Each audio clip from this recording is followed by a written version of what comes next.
Merci Laurent, merci à tous. Alors, on va évidemment, tout ça, on va peut-être se répondre avec Samuel, hein.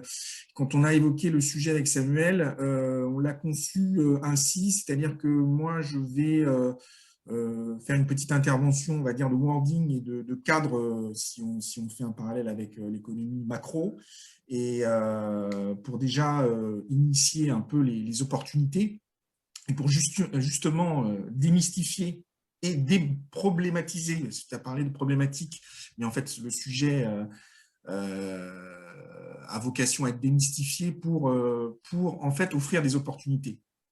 Et Samuel, donc l'introduction sera là, Samuel un peu donnera les clés, on va dire, techniques, hein. Je parle sous ton contrôle, évidemment, sur cette petite introduction technique pour un peu voir quels sont les leviers d'opportunité. Mais en amont, il faut évidemment savoir de quoi on parle, savoir qu'est-ce que la commande publique. Alors, actuellement, ce qui régit la commande publique, c'est le code de la commande publique. D'accord ? Pas le code des marchés publics. D'accord ? Le code de la commande publique. Alors, pourquoi le code de la commande publique ? Puisque il regroupe un certain nombre de textes qui étaient un peu éparses, et notamment les deux contrats phares de la commande publique qui sont le marché public et la concession.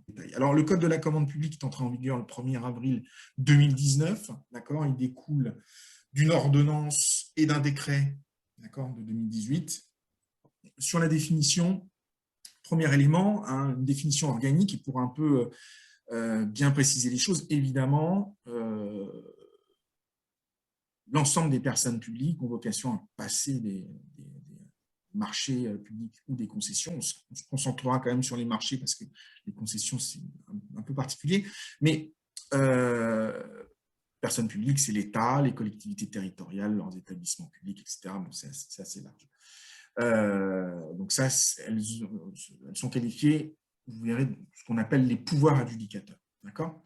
Donc c'est ça ce qu'on appelle un pouvoir adjudicateur, c'est, on va dire, les personnes publiques un peu phares. Après, vous avez une autre appellation qui s'appelle les entités adjudicatrices, d'accord, qui est un peu plus large, puisque ce sont les pouvoirs adjudicateurs et certaines personnes de droit privé qui interviennent en matière de réseau, du style transport ou énergie.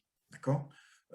Exemple, la SNCF est une entité adjudicatrice. C'est même plus précisément une personne privée, d'accord, mais qui, comme elle est sous l'égide de l'État, d'accord, est placée dans le cadre du périmètre de la commande publique, et elle intervient en matière de réseau de transport, donc c'est une entité adjudicatrice. Après, une définition matérielle, le marché, d'accord, un marché public, c'est une réponse à un besoin donc d'un acheteur, d'accord, un acheteur soumis au code, réponse à un besoin en matière de travaux, services et fournitures. À titre onéreux. Je schématise, hein, d'accord ? Titre onéreux, c'est-à-dire qu'il y a une contrepartie économique, d'accord ? Une réponse à un besoin avec une contrepartie économique. Et donc, c'est là où la différence entre le marché et la concession se fait, puisque dans le marché, la contrepartie que vous donnez à l'opérateur, que la personne publique ou la personne privée soumise au code va donner, c'est un prix, d'accord, ou un équivalent, d'accord. Dans une concession, hein, c'est le droit d'exploiter le service ou l'ouvrage. Si cette exploitation, d'accord, est un service public, vous avez affaire à une délégation de service public. À côté de ça, donc, vous avez la définition, donc on vient de l'évoquer, et en application de cette définition, donc, vous avez des procédures qui sont mises en œuvre spécifiques lorsque l'entité en cause, l'acheteur, va passer à marché. Alors, 3 éléments à distinguer. Vous avez une dispense possible de procédure, c'est-à-dire dispense de publicité de mise en concurrence. Vous avez des cas de dispense de publicité de mise en concurrence. Premier point. Second point, en deçà des seuils européens, vous avez ce qu'on appelle la procédure adaptée, c'est-à-dire c'est une procédure que l'acheteur va lui-même concevoir. D'accord ? il choisit comment il va la passer. Au-delà des seuils de droit européen, vous avez les procédures formalisées. Et ces procédures formalisées, quelles sont-elles? C'est l'appel d'offres, d'accord, le dialogue compétitif et la procédure négociée.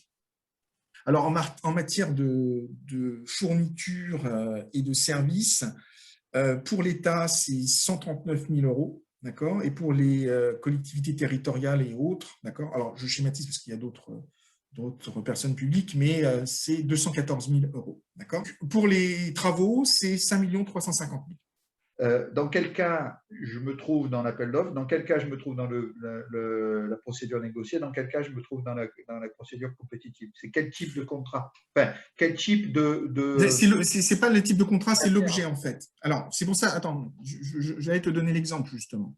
Si tu fais comment s'appelle, un bâtiment simple, d'accord, une annexe de mairie, enfin, après, on peut affiner à l'infini. Hein.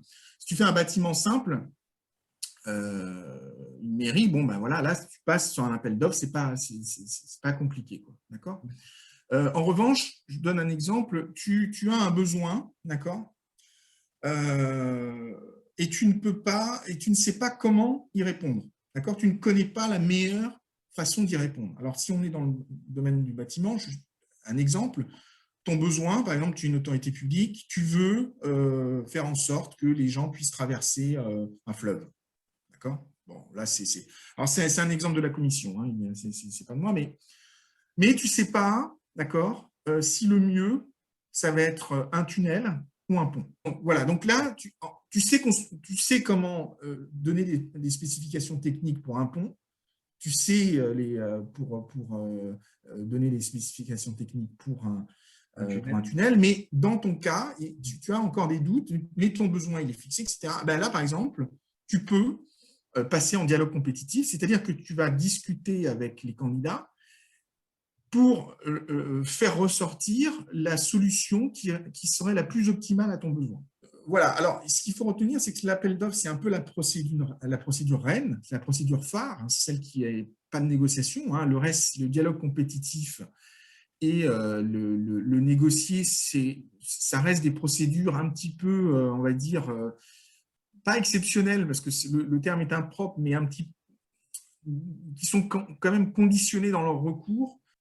Et notamment, les leviers les principaux, c'est dans le changement un peu de logiciel, c'est que la commande publique maintenant, vraiment, l'idée c'était qu'elle soit un peu au service de l'économie en règle générale, d'accord, pas seulement un achat pur, mais qu'elle soit une aide pour les opérateurs économiques. Et là, il y a eu pas mal de... Alors, évidemment, vous avez des mécanismes classiques, alors qui ne sont pas des procédures, mais en fait des conditions d'achat, d'accord, qui permettent l'accès aux PME.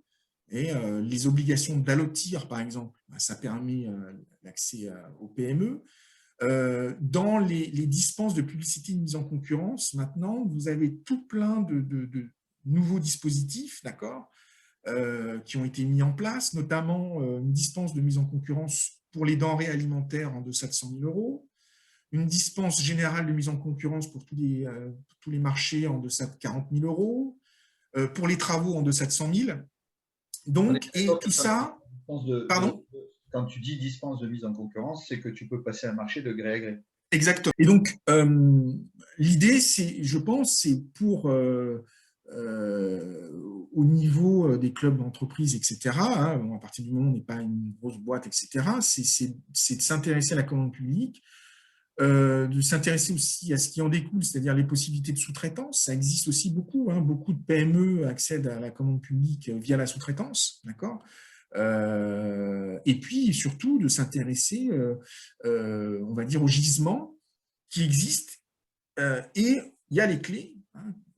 Samuel vous expliquera comment on fait pour savoir où on trouve les avis d'appel public à la concurrence, comment éventuellement, et puis comment on peut faire valoir aussi son activité, hein, puisque en deçà d'un seuil qui est quand même relativement important, hein, Bon, pour les travaux, alors bon, c'est vrai que pour les travaux, c'est 70 000 euros actuellement. Il n'y a pas de publicité mise en concurrence, mais après, 40 000 euros pour des services ou fournitures, ça peut être intéressant. Bien sûr. D'accord? C'est parce que tu en penses, Samuel, si tu Ouais. avais des choses aussi à ajouter sur la présentation un peu macro. Non, non, du tout. Bon, t'écoutes.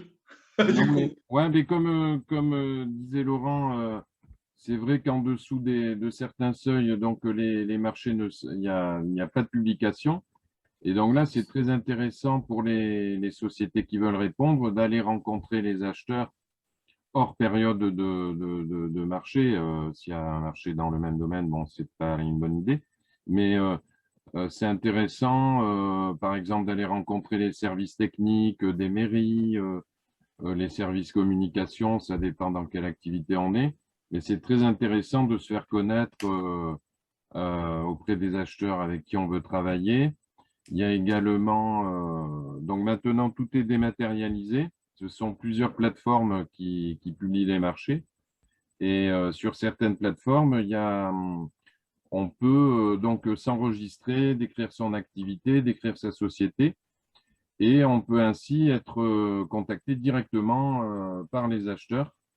C'est le sourcing dont parlait Laurent tout à l'heure.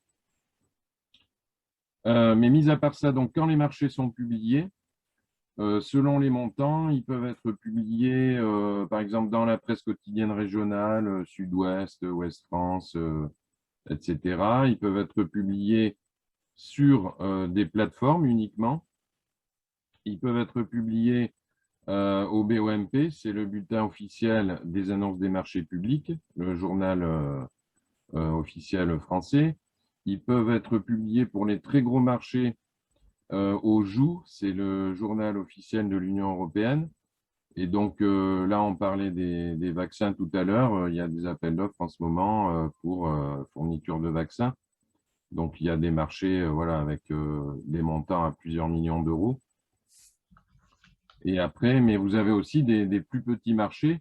Et c'est ce que disait Laurent tout à l'heure, c'est que de plus en plus de marchés, au lieu de publier un marché global très gros et auquel une petite PME va pas pouvoir répondre parce qu'elle a qu'un savoir-faire spécifique, les marchés sont divisés en plusieurs lots. Par exemple, dans le bâtiment, il y a un lot menuiserie, un lot électricité, plomberie, etc. Et là, les PME, TPE, PME ont vraiment un rôle hyper important à jouer parce qu'elles peuvent répondre plus facilement à ces marchés-là. Et donc, les marchés sont publiés si on compte les sites internet des mairies, les plateformes, sur plusieurs milliers en fait de sources d'informations. Et c'est là où j'entre en jeu, c'est que pour une société qui veut répondre régulièrement à des marchés, il faut mettre en place une veille pour pouvoir trouver ces marchés-là au plus tôt, parce que vous avez des fois 20 jours, 30 jours pour répondre, ça va très vite, et donc il faut les trouver au plus tôt. Et donc là, voilà, moi j'entre en jeu parce que la société, si elle veut, elle peut s'abonner chez moi, et tous les jours, je vais aller surveiller sur ces milliers de sources d'infos s'il y a des appels d'offres intéressants pour elle, et je lui diffuse le lendemain matin un rapport de veille avec tous les marchés intéressants. Samuel, excuse-moi, juste une petite question, parce que Ouais. du coup, ça m'interpelle ce que tu dis, parce qu'il y a les marchés, enfin, les marchés publiés sur les plateformes, mais en dessous de 40 000 euros, il n'y a pas obligation. Si. Ouais. Donc en fait, il faut aller voir les personnes physiques dans les mairies. C'est ça, c'était le début de mon intervention. Non, mais je veux que tu me confirmes bien que toi, tu vas pouvoir identifier d'une manière automatique les marchés qui sont publiés. Ouais. Mais Après, tu as des acheteurs qui ne sont pas obligés de publier une annonce, mais qui le font quand même parce qu'ils veulent avoir plusieurs réponses. Tu me confirmes, Laurent? Oui, tout à fait, exactement. Voilà. Ils peuvent faire ça. je crois que tu vas être d'accord avec moi, parce que tu fais du commerce là-dedans. le marché public, il n'échappe pas au lobbying, c'est-à-dire que la rencontre physique avec les interlocuteurs, leur appréciation de ta qualité humaine, machin, va influencer de toute façon sur leur choix.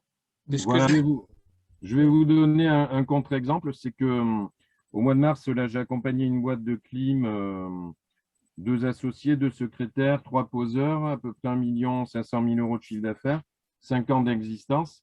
Et en fait, le gars m'a contacté, il m'a dit, je veux me lancer dans les appels d'offres. Il n'avait jamais fait un appel d'offres. Il a rencontré l'acheteur et c'était en fait le contre-exemple, puisque lui, lors de la visite du site, le gars lui a expliqué qu'il avait vu des très grosses boîtes, il avait vu Engie et autres.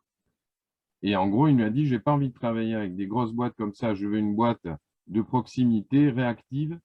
Je veux absolument que les délais soient respectés. Ben, premier marché répondu, il a remporté. Tu es bien d'accord que c'est bien la rencontre avec l'acheteur qui a motivé le choix. Mais voilà, en fait, c'est un ensemble. Mais comme tu dis, c'est ce que je conseille toujours, même si la visite est facultative. Je dis toujours aux clients, allez-y, vous allez pouvoir choper des infos très importantes. Comme dit Laurent, une rencontre humaine qui peut être vraiment déterminante. Alors, sur les appels d'offres, est-ce que vous pouvez justement expliquer la notion de mieux disant et moins disant et de pondération? C'est-à-dire qu'en fait, sur un appel d'offres, on peut pondérer parce qu'en fait, il y a des critères liés au choix. Voilà. Et donc, en fait, on va avoir des critères de pondération en fonction de la qualité, de la quantité, du prix, etc. C'est ça, c'est que ce que disait Laurent, c'est que moi, mon rôle, c'est de permettre aux sociétés de répondre rapidement à un appel d'offres sans connaître tous les fonctionnements, tout le cadre juridique. Et je vais les alerter sur les points sur lesquels insister. Et comme tu dis, Fabrice, il y a des critères d'attribution. Des fois, ça va être 70% le prix et 30% la technique ou la qualité ou inversement. Au contraire, parce qu'en fait, on peut très bien avoir 70% par exemple sur toute la partie fonctionnelle du projet, Voilà. et puis 30% sur la partie tarifaire. Voilà, c'est vrai. Et c'est vrai qu'il y a beaucoup d'entreprises qui ne répondent pas au marché parce qu'ils pensent que c'est le prix qui est à chaque fois déterminant. C'est pas vrai. Des fois, c'est surtout l'acheteur, il va chercher une qualité, il va chercher une technique, une proximité, une réactivité. Et donc, c'est pas forcément toujours le prix. Et donc, c'est là où je vais dire au client tous les éléments nécessaires à la réponse et les points sur lesquels il devrait insister. Et après, la mieux-disante, c'est un petit peu un mix entre un bon tarif et une offre techniquement correcte, quoi. Toi, aujourd'hui, du coup, sur l'aspect pratique, nous, en tant qu'entreprise,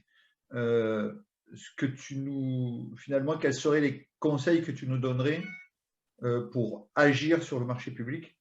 Ça serait quoi les 3-4 règles, les trois trucs commerciaux qu'on devrait faire pour agir sur le marché public, pour rentrer dans le marché public? Ouais, mais pour résumer, ouais, donc allez rencontrer les acheteurs. Par exemple, tu es implanté au Hayan, aller voir la mairie du Hayan selon ton activité, le service com, les services techniques ou autres. Après, ce qui peut se faire, répondre à des petits marchés, même si tu sais que tu l'auras pas, ça peut être un entraînement et ça peut être une façon de se faire connaître de l'acheteur. Donc, en remettant un beau dossier qui présente bien ta société, ça peut être intéressant. Et puis, ouais, ne pas avoir peur de répondre parce que, comme disait Laurent, le premier marché, ça fait un peu peur parce que des fois, il peut y avoir pas mal de documents à fournir, d'infos. Et le plus compliqué, c'est le premier, je dirais, parce que ça met en route une dynamique. On n'a pas forcément un mémoire de présentation de la société, une liste de références clients sur 3 ans.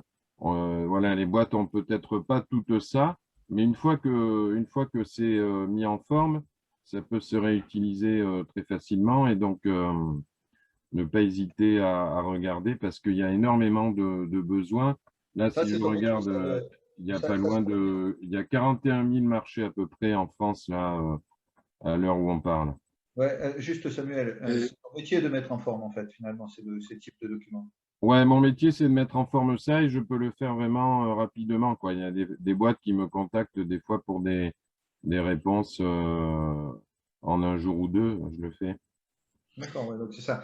Bon, et dernière chose ah, que tu disais, c'est le dernier point que j'avais souligné, s'inscrire sur des plateformes qui permettent de faire la présentation de son entreprise, c'est ça? Ouais, ouais, tout à fait. Ouais. Il y a des pages qu'on appelle du sourcing, où là, tu enregistres ta société et tu peux être contacté directement en dessous des seuils. Ouais. Ça arrive, ça? Ouais, ouais, ça arrive, ouais. D'accord. tu n'as pas parlé des coûts. Est-ce que ça a des coûts de se brancher sur les marchés publics? Des coûts Alors, minimum? tu t'inscris gratuitement sur ces plateformes-là. Tu peux même mettre en place des veilles automatisées. Alors, bon, vu que c'est automatisé, c'est pas toujours très précis et c'est là où moi j'ai une valeur ajoutée, c'est que je vais vraiment analyser ce que je trouve pour envoyer des marchés ciblés. Mais tu peux t'inscrire gratuitement sur ces plateformes-là et répondre. Et maintenant, tout est dématérialisé. Tu n'as plus des tonnes de papier, d'encre à consommer, de recommander, envoyer et tout. Tu peux. Mais il n'y a pas des coûts pour les signatures électroniques, des Alors, choses comme si. ça? Ah, Donc, il y a la signature électronique. Donc, ils ont un petit peu assoupli. Maintenant, c'est rare qu'ils demandent de signer au moment du dépôt. Mais parfois, ils peuvent t'imposer de signer électroniquement si tu remportes le marché. Et donc 2,80 là, il faut à €. peu près compter 150 € une signature électronique. Tant que ça? Ouais. Tant que Ouais, ça? pour le certificat. Merci, merci Laurent, merci Samuel pour votre intervention.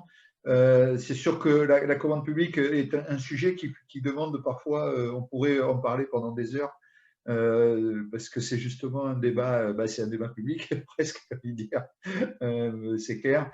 On voit qu'il y a, il y a un vrai intérêt parce que de toute façon l'acteur public est quand même très important en France, est un des donneurs d'ordre les plus actifs, et c'est aussi celui qui peut relancer l'économie finalement. Donc, à ne surtout pas négliger. On a noté qu'il faut aller voir les gens physiquement dans les mairies. On a noté qu'il faut faire appel à Samuel pour il faut rédiger. surtout avoir Samuel dans sa poche, oui, c'est sûr. On a noté qu'il faut avoir Samuel pour rédiger rapidement nos mémoires d'entreprise, etc. Et Laurent, Et ensuite, on a noté aussi qu'il est important de bien être protégé juridiquement par Laurent, qui va peu nous aider à parfois sortir de quelques ornières. Oui, parce que